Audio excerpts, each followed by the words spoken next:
Base po sa mga kumakalat po na balita at impormasyon galing na rin po sa NCRPO ay galing nga po sa mga kapatid natin sa Iglesia ni Cristo yung malaking bilang po ng nagrarally dyan sa White Plains po. Okay. Nagkabiglaan daw po at ang balita nga namin ay kanina nga alas 3 ng madaling araw nagsimula magtipon na po ang grupo. Yes po, yun po yung ayon po sa mga lumalabas din po na balita po. Okay, so dito po sa pagkakaalam po ninyo, attorney, ano ba yung dahilan? Bakit po nagkaroon ng biglaang pagtitipon po ang ating mga kapatid sa iglesia? Well, marahil po may kinalaman po yan doon sa pagulong ng investigasyon na isinasagawa ng ombudsman.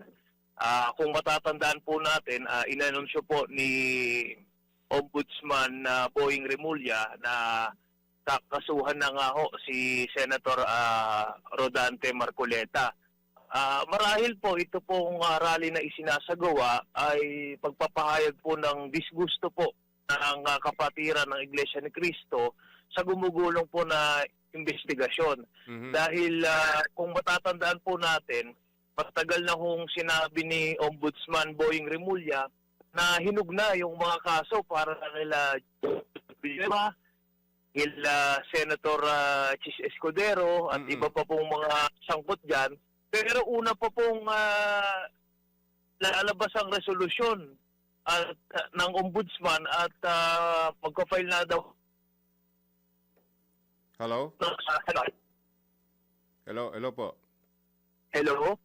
Go ahead, sir. Go ahead, attorney. Oo. Yes po.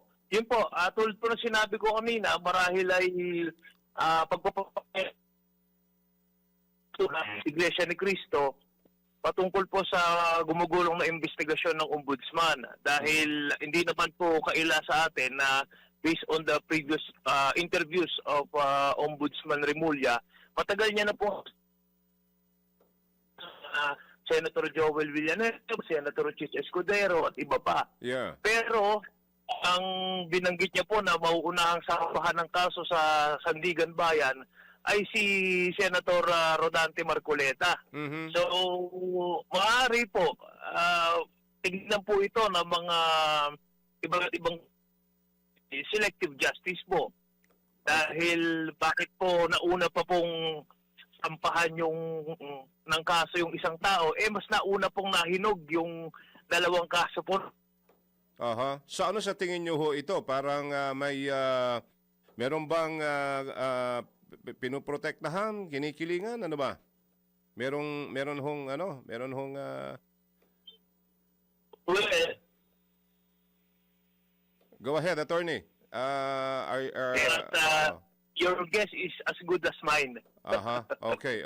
So, we just have to be true kasi siyempre sa kanila naman nanggagaling po yung kanila mga sinasabi, di ba? Yes po.